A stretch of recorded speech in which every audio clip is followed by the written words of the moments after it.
Hi everybody, welcome to my presidential address here at this very different SSE PA conference. I'm not exactly sure where in the program this is going to fit, so in case it hasn't happened, I'd like to just say thanks to a couple of people here at the very least. First, not necessarily foremost, but just first, John Kruth, who is the program chair and has put together a wonderful committee in putting this thing together in our first Zoom conference. The second is Lauren Brown at Healthy Seminars, who has taken on the yeoman's task of pre-recording and doing this and doing that, and this would have been seriously tough without him. Anomalies, who everybody knows in both societies. Everybody's been running around and being creative and trying something different. And I hope, I don't know where this talk is, I hope all of this is going swimmingly. So let me move on from there, and with a pun intended, the title of my talk is Let's Move On. But the subtitle is Transitioning to Pragmatic Applications of Anomalies. And the plot, the general idea about what I'm trying to do here, I'm taking a larger view. I'm not going to, most of you or many of you are expecting me to talk about mice and healing and this and that and the other thing. And I have plenty of new data, but I'm going to go a little bit higher today and kind of take an overview of where I'm recommending that at least the SSE go, and I would welcome the PA going down this route also. And so my plot, an overview, particularly for those who are new, to review the meaning of anomalous, and this will obviously happen very quickly, to look at the difference between basic and applied research, and I think pretty obviously I'm going to be recommending more applied research going forward in the future. I'm going to tell a quick anecdote which I think will be illustrative of what I'm trying to get across, and then I'll deal with a little bit of healing research and try to bring it all together. And make my point with some specifics of healing research. So let's start with a bird's eye view of anomalous. And I apologize to anybody who's a Wikipedia fanatic. I don't use Wikipedia. So I'm using an old-fashioned Webster's definition of anomalous: inconsistent with or deviating from what is usual, normal, or expected. Now the SSE, this is our bread and butter. We're a generalist, anomaly researching society. We're trying to be scholarly. We're trying to look at things that don't make a lot of sense. And we're trying to bring rigorous methods and hopefully, fundamentally, and finally theory to those things which seem to be unusual or not expected in our understanding of the way the world works. So anomalous isn't an objective statement, it's a statement in relationship to those people who get to define what's normal. An anomaly is something that doesn't make sense, and so in that sense loosely is not normal, which implies somebody can come along and I make claim to what is normal. Now because something is not normal and because it's contrary to our understanding of how the world may work, doesn't mean it doesn't happen, it doesn't mean it can't be independently observed, it doesn't mean anything like that. So past examples, just some silly ones. Meteorites. So people out in the field, some time back, a rock comes through the air, makes a big bang, lands on the farm, and you say, what in heaven's name happened here? I saw a rock fall from the sky. Now, if in a particular time and place, if you see a rock fall from the sky, that's not good for your team. It's not good for your career, it's not good for your sanity, it's not good for anything. Because rocks can't fall from the sky. It can't be done. How would the rocks get up there in the first place? I mean, you can see where I'm going with this. And you come along and you make the claim, rocks are falling out of the sky. I'm going to lock you up in one way or another. Doesn't mean rocks don't fall from the sky. It means they can't fall from the sky because we think we understand how the world works. Dinosaurs. At one time, it was calculated the largest an animal on land could be, forget blue whales, but how large an animal could be. And someone comes along, instead of finding a meteorite, someone comes along and finds a 12-foot femur. Now, you can't have a 12-foot femur. So what is this? It's a fake. Why is it a fake? Because it's not possible. That's an anomaly. Now, in 2021, I'm pretty sure a lot of people believe there was such a thing as dinosaurs. In 2021, I'm pretty sure a lot of people think there are things like meteorites. So things went from, I'm going to lock you up if you keep talking about that, to, yeah, they're meteorites. I'm going to lock you up if you keep talking about that. Oh, they're dinosaurs. Flying machines. I mean, come on. That's stupid. You can't fly. We can prove that you can't fly heavier than air machine. It doesn't make any sense. Microorganisms, little teeny tiny thingies that are living and we can't even see them even if we squint. Give me a break. What was once anomalous becomes normal. We're in the process, the SSE for sure, is in the business of looking into rigorously controlled scientifically those data which indicate a challenge to our understanding of the way the world works. So anomalies doesn't mean something doesn't work. It just means, doesn't make a lot of sense. Now, how you transition from an anomaly to a discovery would presuppose, but past the scope of this talk, would presuppose that you're ready to see the evidence. If I go back 500 years and show an iPhone, I mean, what in heaven's name is an iPhone? It wouldn't make any sense on any level to anybody. It's not a discovery, even if you're holding it in your hand. It's something that doesn't make any sense and obviously isn't possible to begin with. So the transition from anomaly to discovery implies the person taking this in understands it and is ready to hear it. That's our business. That's our day job here. So who decides? Is it experts? Is it ordinary folk? When does an anomaly become a discovery? Now here's a social reality. Everybody is becoming proportionally more ignorant over time. No matter how much you learn between this week and next week, more stuff will be known that you don't know about between this week and next week. So no matter how much you learn and how much you study and how much you do whatever you do, you're going to know less and less about that which is known. What happens there? Well, we have to start to specialize because we can't know that which is known. Who's the last person who knew everything? I mean, I don't know. Benjamin Franklin? He had mastered his world. Now, pick anything. You can't master your field. Go into medicine. Well, you don't go into medicine. You go into a specialty of medicine. You go into a specialty of a specialty of medicine. You go into a specialty of a specialty of a specialty of because you know less and less about medicine. So if you're a card-carrying ophthalmologist, you know less and less about other fields within medicine, and you become specialized. Now, what does this mean? Well, it means as you become progressively more ignorant, you're going to have to rely more on belief. We're going to have to turn to someone for belief because we don't know the stuff. We can't, you say, wouldn't it be nice to be a good critical consumer of information? Sure. What information? It can't be all information. That's crazy. So we're going to have to turn ourselves more and more, even if we become rational, if we become empirical, we do all of that stuff, more and more we have to rely on belief. Who are we going to believe? So let's go through some things we ask. Now, I picked the first one. I'm going to go back and forth with a couple of examples here. Let's say someone is wondering, is there such a thing as psi? Now, of course, it's a silly thing to even raise as a question. Given this conference, we have a psi society, basically, and we have an anomaly society.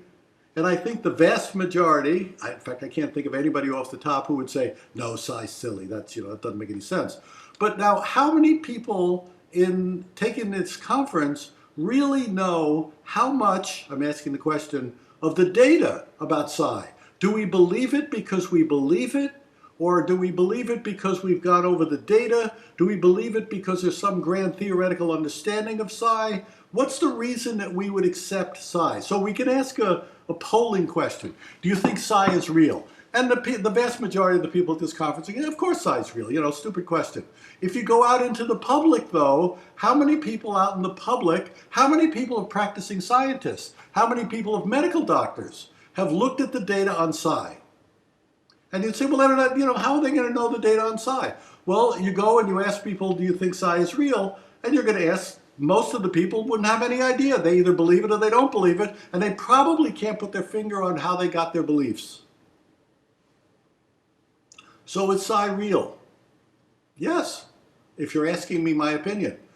You want to hear some data? I can talk about data for quite a bit of time. And I'm sure there's a bunch of people in the conference who know much more of the data than I do. Is it just data? Is it theory? What's the reason? So who should we believe? Let's go less, I don't know, I don't know if this is controversial or not. The COVID vaccinations are safe. Now, how do we know the COVID vaccinations are safe? There's a percentage of people in the States anyway who believe the COVID vaccinations are safe and a percentage who don't. And we put this down into blue and red states, which is really crazy. Are the COVID vaccinations safe? It's not a political question. How many people know the data? We could ask how many people believe they're safe. But then I'd question, where'd you get your beliefs? Are you believing someone? So you got Anthony Fauci. What's his title? The nation's #1 expert on vaccines or infectious diseases. Should we believe him because he's the nation's #1 expert? Well, who's the nation's #1 expert on psi? So imagine getting on the tube now every night and the #1 psi expert in the United States is going to say, psi is real. Isn't that the same thing as the COVID vaccinations are safe? Because I don't know the data on whether the COVID vaccinations are safe. I do know that some of the data on psi, and probably there's a bunch of people who are the exact opposite. They don't know the data on psi, but they think, oh yeah, I know the data, the COVID vaccinations are safe. Notice I'm not answering the question, is psi real? I'm not answering the question, are the COVID vaccinations safe? I'm asking, where do you get your ideas? Where do you get your beliefs? Who do you attaching to? Consciousness can affect random number generators. Now, I'm going to go out on a limb here and say the vast majority of the people at this conference think consciousness can affect random number generators. I certainly do. I'm pretty familiar with the data. So we'll go to one locale that probably is the most famous, the Pear Lab. 29 going on 30 years of data showing that consciousness can affect random number generators. Isn't that enough? But how many people know the data? And why would they think you could? And the people who think you could, are they familiar with the data? I went to a talk a number of years ago by a pretty well-known theoretical physicist who was giving a talk about, doesn't make any difference. And he's going on and on and on about various theories about the way the world works. And someone goes to the microphone and says, what would it mean to you if consciousness or intention could affect random number generators? And he didn't poo-poo the question. He stood there silently for quite a bit of time. And then he said, if consciousness can affect random number generators, everything I know is wrong. Now that's a heck of a statement. If consciousness can affect random number generators, everything I know is wrong. And I was scurrying over to the mic to say, perhaps you should take a look at some of the stuff coming out of Princeton Engineering. I didn't make it. He was whisked off the stage before I could get there. But he's completely unaware of the data at Princeton. But think of the incredible implications that he just he alluded to. Everything I know is wrong if this can happen. That's worth looking into. It would be anomalous because it doesn't make any sense. But 29, 30 years of data, I think it's enough. The universe began with a Big Bang. I mean, there's even a TV show about that. The universe began with a Big Bang. Well, then everybody goes, well, you know, if you live in the 21st century, of course it began with a Big Bang. It's settled. Well, there's some folks in the SSE, some of the founders, who think maybe that something's wrong. I don't have time to go into it. But how many people here know the data that would suggest the universe began with a Big Bang? Or is it that they believed so-and-so because they're the #1 astrophysicist? I'm the #1 infectious disease person. I'm the #1 psi person. I'm the #1 reg person. You get the idea. Consciousness is independent of the brain. Pretty serious implications with this one. How many people believe it? Probably a lot of you. How many people believe it out there? How many scholars believe it? How many lay people believe it? Where do they get their ideas from? How much do people really know about the evidence, or is this simply a belief thing? Quantum entanglement is real. The cool thing now is to say the word quantum. Quantum entanglement is real. Spooky accident at a distance is real. How many know the data? Or is it, yeah, I'm hopping on board. That's the thing to say. That's the thing to believe. Unidentified aerial phenomena are evidence of extraterrestrial life. Now that's, for a while, instead of a meteorite landing in the field, a ship lands in the field, and you go around and you tell someone you just saw something land, and it's not of this earth, and you're going to be run out of town. Now the military's going, maybe. We give up. Maybe it really does. But where do you get your, did you have to see a UAP? Did you have to have the personal experience? Or are you looking at the data from a dispassionate scholarly side? And so just reflect on the stuff that you reflect on, or perhaps more accurately, the things we don't reflect on. So humans are the main source of global warming. If you don't say this now, because it's settled science, I don't know what settled science means, but if you don't say this now, you're going to be run out of town as a denier. How many people know the data? And how many people agree on what the data ought to be? Are we going back 100,000 years, 200,000 years, 500,000 years, 5 million years, 5 years, 50 years? What would be the criteria?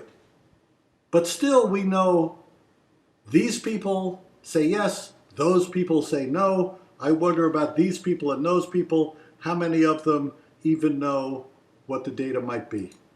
Now we can obviously keep going on, but let's move on and make the point. So in basic research, we want to know, is this the way the world works? What kind of data do we have? What kind of scholarship can we bring to this? It's wonderful.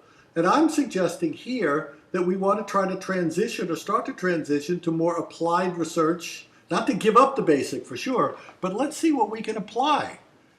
And I think we can often make applications without much theoretical understanding of how the stuff works. And some examples here, pretty simple. Aspirin. For the longest time, no one had any idea what the mechanism of action was for aspirin. Now, did it matter? No, because people like to pop aspirin and they say good things happened. Most drugs are atheoretical. You take a boatload of permutations and combinations, you throw the stuff at the wall, you see what sticks. How does it work? Why does it work? But does it work? Yes, let's do it. Let's make something that does something. And maybe we'll find out later why it worked. Gravity. Newton discovered gravity. I mean, come on. I'm pretty sure someone before Newton noticed there was gravity. Newton concretized it, made it predictable, put it in an equation, for crying out loud. But you put 10 theoretical physicists in a room and you ask what gravity is, you're going to get a fight. But I'm pretty sure there's gravity. Can we use it? Yes. And I can go on and talk about the history of vacuum pumps and et cetera, but you get the idea. We don't need to necessarily go in, I understand the way the world works, let's apply it. We can have a dialogue that goes both ways. Sudden transition, quick anecdote. And this is from the Institute for Venture Science fundraiser. Jerry Pollack, who many of you know, started an Institute for Venture Science, wonderful goals, and he was trying to raise an endowment, and he asked a couple of people, myself included, to go and talk at the University of Washington to some folks who have many dollars. You know, they have lots of extra dollars, they want to throw their extra funds at something worthwhile, and Jerry said, come and talk about your healing research, and maybe at the end of that, we can shake some dollars out of some of these folks who have many dollars. And so I went and I talked for too long about all sorts of data, which I found compelling. I couldn't find any reasonable counter-hypotheses to my data. I showed this, that, and the other, and so the people in the audience were supposed to be wowed. About 100 people. And at the end, after my talk, I was assigned a table of young people, and I was supposed to go to this round table, and we'd sit and we'd have lunch, and we'd talk about all these exciting discoveries and all that kind of good stuff. And I had just finished a reasonably long talk, or perhaps an unreasonably long talk, on some of my healing research, and I sat down and, you know, I'm patting myself on the back going, was this stuff cool or what? And the younger folks, and by young, they were probably, certainly nobody was above 35. They all looked 12, but nobody was above 35. And sitting around, and I had just gone through all of this healing data, said, isn't this incredible, and yada, yada, look at these discoveries.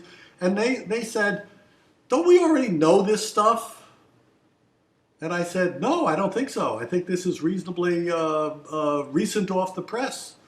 And they said, you know, you're raising stupid questions like, you know, does healing happen and this and that and what are the parameters and such.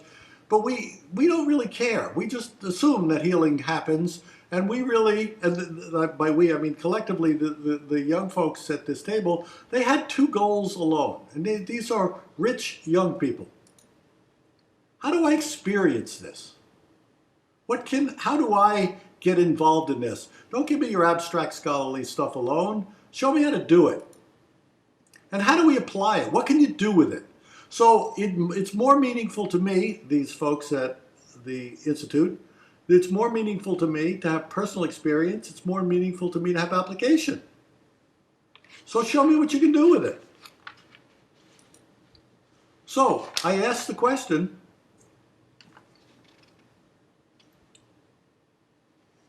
what comes first? What gets someone to think that I'm going to convert, I'm going to believe, I'm going to change my beliefs? Is it theoretical explanation? And incidentally, on the which came first, it's kind of like a chicken-egg problem. Don't get all hung up about it. And incidentally, on that, I solved this. Not many people know this, but I solved the chicken-egg problem. It turns out to be the chicken, in case anybody wants to know. So what comes first? What's the reason you accept what you accept? Is it theory? Is it quality of data? Is it personal experience? Is it potential for practical application? Now, the Society for Scientific Exploration, and presumably the PA, are primarily interested and focused on the first two bullets. Most people, I suspect, are focused on the second two bullets. And you can make a compelling case, well, shouldn't we be scholarly and be trying to develop a good theoretical model? And shouldn't we be looking at the criteria of how good are our data and all that kind of stuff? And the answer is yes. But I don't think we should look at the top two bullets and ignore the bottom two bullets. Similarly, I don't think anyone just focusing on the bottom two bullets should ignore the first two bullets. So we're looking here at, I hope, some sort of a balance. So we'll come back to this theory, data, experience, and practical application. And now I'll give a quick illustration from healing research, try to bring this all together.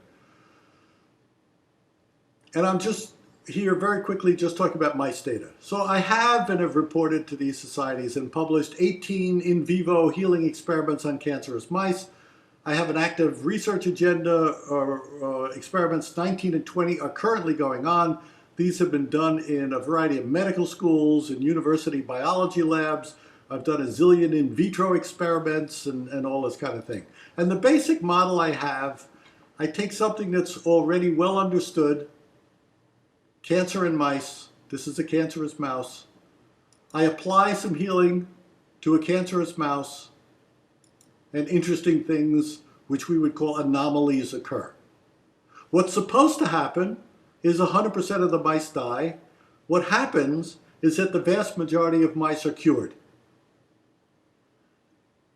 Now that's reasonably interesting from a scholarly point of view.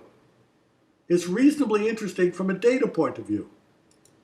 And I can come up with a good sequence of data-based discoveries. So here we are at the SSE, and here we are at the PA, and we like data. Well, I got a lot of data. Cures abound. Distance is irrelevant. There is a dose response. And you go on, down, all the way down. There's a whole lot of stuff that I could say I can pretty reasonably well defend and show data that all of these bullet points are in fact defensible. But it's just data.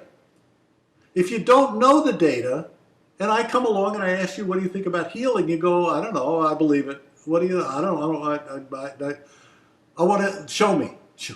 And what does that really mean? Give me an experience. Make it something useful. Again, I'm not suggesting we throw out the scholarly. I'm saying we're unbalanced a little bit. So these are the kinds of things I demonstrated at the Institutes for Venture Science, and these are the kinds of things that the younger folks, the next generation, said, oh, don't we already know this? What can we do with it? How do I experience it?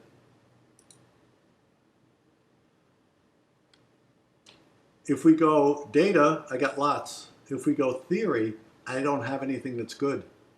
I'm empty-handed. How do these cancer cures in experimental animals work? And how do I do it so that it really explains what's going on and it predicts what the next experimental outcome will be? And the answer is, I don't know. I just don't know. So I've got good data. I have no theory that's any good. And since I have no theory that's any good, I'm ripe to be called an anomaly because I don't understand it. It works, it's reliable, but I don't have a good model. So can we make it personal experience? We got data, we don't have theory. Personal experience. Many student and faculty volunteers have acted as healers. It appears, this is somewhat speculative, it appears as if healing can be taught. Are the people who accept healing accepting healing because of the data? Are they accepting healing because of the theory? And there's no good theory. Is it because they've been healed? Is it because they heard a story once? It's because the #1, not infectious disease specialist, but the #1 healing specialist said, yes, there's something healing, and they said it in a booming voice, and it was authoritative, and therefore it must be? Or is it an abstract thing to most people? And now in the bottom 2 bullets here, I want to transition to practical applications and talk about a couple of practical applications.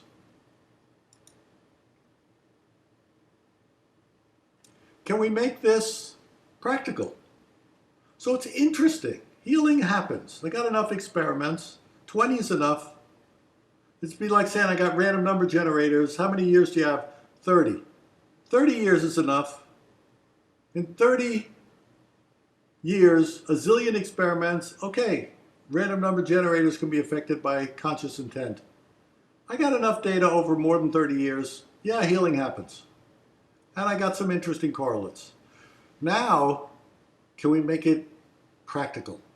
I'm saying up front, I don't understand the stuff. Can I make it practical? So I've been going down an experimental method for scaling now using, and these are only 2 of the models I've used, recordings and water. And I want to go over that just very quickly to illustrate, even if we don't understand something, perhaps we can turn it into something that's a real viable application. And maybe that will be appealing to some. So this is recordings. This is a picture from Dean Radin's Faraday cage at IONS. Actually, it's his former place the Faraday cage used to be. And the general idea is we take this big wonkin cage and we go inside the cage and 3 people are practicing a particular healing technique that I developed. And we ran a whole bunch of recorders. So we had a boatload of recorders. The details are published elsewhere. But we had a boatload of recordings running as we had a healing intention going on. And the question, really simple, is, can we take that recording and reproduce the effect without the healers? So we get a recording. of healing intention. And we play this to cancer cells. If you can see my pointer, these are cancer cells in an incubator. These are speakers. This is an amplifier. And we play the recording we made in Dean's Faraday cage to cancer cells in vitro. No body, no healers involved. Healers were involved in the recording. Now we're applying it. And we get some pretty interesting stuff. We get robust results, reliable results, serious biological results, which turn into a pretty interesting paper. It's a pretty interesting paper. It's a basic research paper. It's not an applied paper. It's a basic research paper in a biology journal, for crying out loud. They said, well, it happened. Let's publish it. We publish it. Now the question is, can we turn this into something scalable? Some conclusions from this article, or really only the first three. We didn't publish the fourth. But the first one, reproducible biologic changes have been induced by healing intention. We did this 7 times, and we get 68 out of 167 cancer genes examined, which significantly change. That's not too subtle. So 68 genes change. We replicate it, 68 genes change. We replicate it, 68 genes change. There's a clue going on here. It's a basic question. Number 2, we go to an applied. Well, if healing can be captured and released, if we can store it, if we can bottle it, if we can put it in a battery, maybe we can make this more widely disseminated. That's an application. 3 goes back to a basic question. Basic research. Hands-on healing is stronger than the recording. Well, that's interesting. We don't know why. Want to look into why. Right now we don't know why. But now, number 4, we could go to an application. Turns out healing activity produces a conditioned space. And once we play the recording in an incubator, we can get the biologic changes without the recording for some unknown length of time.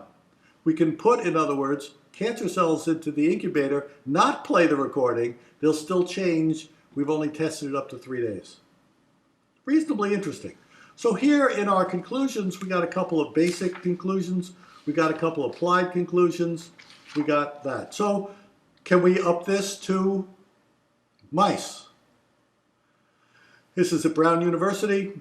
We got cages of mice. We got the same speakers. We play the recording to cancerous mice. And what happens? We get what we would call in the SSE anomalies. The tumors start to ulcerate. Weird stuff starts to happen. Biological changes occur. We don't care about the details, but we can see changes in the blood. We can see changes in the organs. We can see changes, and these effects appear to be reliable. This turns also into a fundamental paper in a biology journal. Interesting. We've also taken doing recordings out of the fancy Faraday cages with the fancy equipment and done more simple versions, and it turns out that this stuff works too. We're not sure yet if it works as well. I kind of suspect that if we go into a recording studio, the effect size won't be as great. But these are basic research questions that can continue. But notice, and these studies are ongoing even as we speak, notice the last bullet. This is globally scalable. If we can develop a way to record healing intention, even if we don't understand what it is really we're recording, and I'd love to, we can turn this into a globally scalable application. Wouldn't that get people's attention? Wouldn't that be interesting if we can upload a healing effect into the cloud and have it downloadable globally? That would be interesting. Can we take a different model and make it? So what I'm trying to get at is we have basic scientific questions. We also have serious application possibilities. And I'm suggesting we pursue both. We've done this with water. At UConn Med School some years ago, I showed that water can store healing. We can put healing intention into water. It remembers. It can be fed to mice that we've never met, and those mice get fixed. That's interesting, but not necessarily scalable. It's interesting, but not necessarily globally applicable. So the question came up, how do we scale it? Well, playing around, this is the short version. We followed a homeopathic model of dilution and succussion. This isn't homeopathy, this is just dilution and succussion. But dilution and succussion is a method that we can scale, we can up the production of all this stuff. So we settled on a promising formulation of treating water, and we've done 3 clinical studies, I haven't reported on this yet, using about 100 volunteers in each study. We've done 2 in the States, we've done 1 in Europe, and we have water that's been treated. That in turn has been diluted and succussed to a certain formulation, and now it's given to clinically people. So we've had about 300 people take 2 drops 4 times a day sublingually for 8 weeks. Crazy findings, and I'm just brushing on them very quickly here. 98% of the people taking this reported improvements. Physical improvements, mental improvements, spiritual improvements. We've had a variety of conditions report, I'm just leaving it loose as changes, and some of the changes are pretty dramatic, including, and not limited to, arthritis, cancer, depression, anxiety, pain, Parkinson's. The stuff is reasonably interesting. And among the interesting findings we have is that when we put it through this production process, there seems to be some additive effect. I'll talk about this sometime later down the road.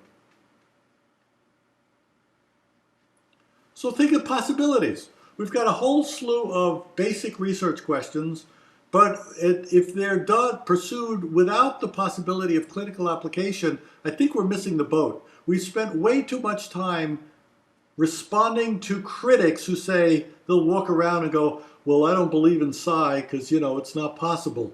It's like, I don't believe that rocks can fall out of the sky because, it's not possible. I don't believe it because I don't believe. Nobody's going to know the data ever, really. Let's make some applications too. Let's go down both roads. Let's not pay attention to the dopey people who wonder whether psi is real. So think of these as possibilities for future research, both basic and applied. What happens if we condition the space of medical clinics? What happens if we supply clients with treated water? Can these recordings that we're making with or without drops enhance clinical outcomes? These are interesting questions, which would solve or not solve, it would feed the curiosity of the basic researcher as well as open up the possibilities to the folks who are never going to know all of the data. If you're sick, do you care about the data or do you want to just get better? If you're a researcher, do you care about making people better or you just want to understand it? We have a tendency to go to our private silos. I'm trying to get dialogue to go back and forth. So what matters the most and to whom? Is it theory? Is it data? Is it personal experience? Is it practical application? Which of these gets people to change their mind? And I suspect that we would get some mileage out of looking at, I can't do it today, but out of looking at theories of religious conversion. Particularly religious conversion, which are focused on radical religions, sects. What gets someone to join a sect might be parallel to what gets someone to join an anomalous belief or a belief in an anomaly. Because an anomaly is by definition radical.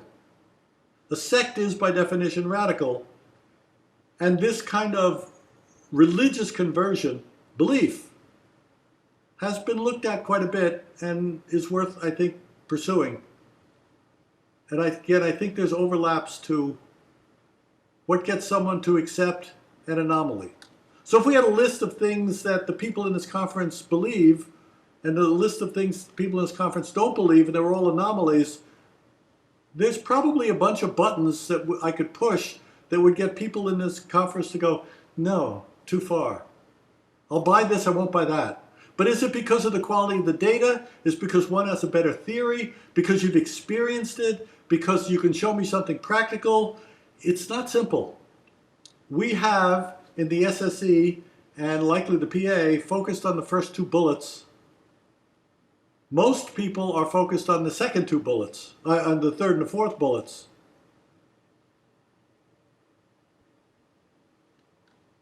I'm suggesting we broaden our horizons and we stop paying attention to the stupid people who just say, oh, this stuff isn't possible. So I'll stop for now and answer questions. I thank you to a variety of institutions. Thank you to very generous funding by the Emerald Gate Charitable Trust. And I say thank you, and hopefully we can have a dialogue now.